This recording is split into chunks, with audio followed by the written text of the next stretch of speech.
வணக்கம். நான் உங்கள் குருநாதன்.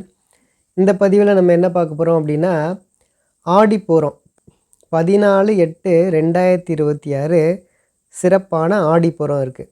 இந்த சிறப்பான ஆடிப்பூரத்தில் வீடு மனை அமையாதவங்க என்ன பரிகாரங்கள் பண்ணணும், திருமணம் ஆகாதவங்களாக இருக்கட்டும், குழந்தை பாக்கியம் அமையாதவங்களுக்கு என்ன பரிகாரம் இந்த நாளில் பண்ணோம் அப்படின்னா சிறப்பான பலன்கள் கிடைக்கும் அப்படிங்கிறத இந்த பதிவில் நம்ம பார்ப்போங்க. பொதுவாக ஆடிப்பூரத்தோட சிறப்பு என்ன அப்படின்னா, அம்பிகையும் ஆண்டாளும் அவதரித்த திருநாளுங்க இது. இந்த நாளில் அம்பிகையாக இருக்கட்டும், ஆண்டாளாக இருக்கட்டும், நீங்கள் இவங்கள்ட்ட போயிட்டு நீங்கள் வழிபட்டீங்க அப்படின்னா உங்களுக்கு நீங்கள் வேண்டுறது எல்லாமே கண்டிப்பாக நடக்கும். இதில் குறிப்பாக வீடு மனை அமையாதவங்க அம்பாள் கோயிலில் போயிட்டு இந்த ஆடிப்பூரத்தப்போ நீங்கள் அம்பாளை நீங்கள் வழிபட்டுட்டு அங்கே ஒரு நெய் தீபம் ஏற்றி நீங்கள் வழிபடுங்க. இது மட்டும் இல்லாமல் அந்த அம்பாள் கோயிலுக்கு நீங்கள் 1 லிட்டர் இல்லைன்னா 1/2 லிட்டர் நீங்கள் நெய் தானமாக அந்த கோயிலுக்கு கொடுத்துருங்க.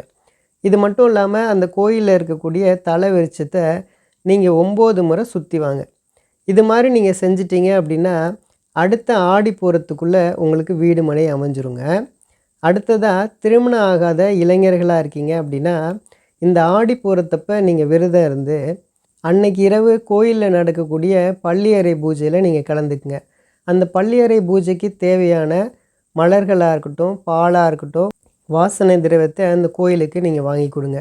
இது மாதிரி நீங்கள் ஆடிப்பூரத்தப்போ நீங்கள் செஞ்சீங்க அப்படின்னா அடுத்த ஆடிப்பூரத்துக்குள்ளே உங்களுக்கு திருமணம் நல்லபடியாக முடிஞ்சிருங்க.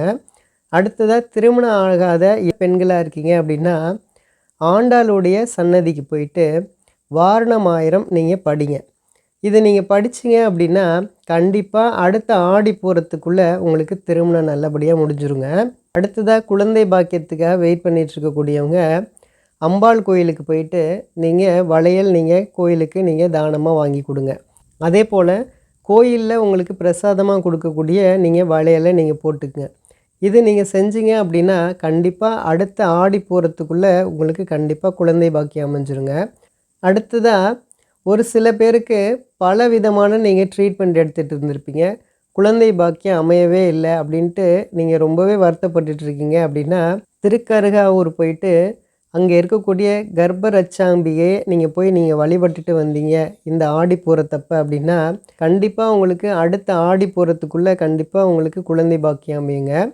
பொதுவாக பார்த்தீங்கன்னா ஒவ்வொரு மாதத்துலேயும் பார்த்தீங்கன்னா ஒரு திதியாக இருக்கட்டும், ஒரு நட்சத்திரமாக இருக்கட்டும், ஒரு கிழமையாக இருக்கட்டும், அதுக்கு ஒரு ஸ்பெஷல் இருக்கும். அதே இது இந்த ஆடி மாதத்தில் பொறுத்தளவுக்கு இந்த மாதமே ஒரு மிகப்பெரிய சிறப்புங்க. அதனால் இந்த ஆடி மாதத்தில் வரக்கூடிய இந்த ஆடிப்பூரத்தை நீங்கள் மிஸ் பண்ணாமல் நீங்கள் பண்ணுங்கள். அதே போல் உங்களுக்கு எல்லா விதமான பாக்கியங்களும் அமைஞ்சவங்க கண்டிப்பாக இந்த நாளில் அம்மன் கோயிலுக்கு போங்க, ஆண்டாள் கோயிலுக்கு போங்க.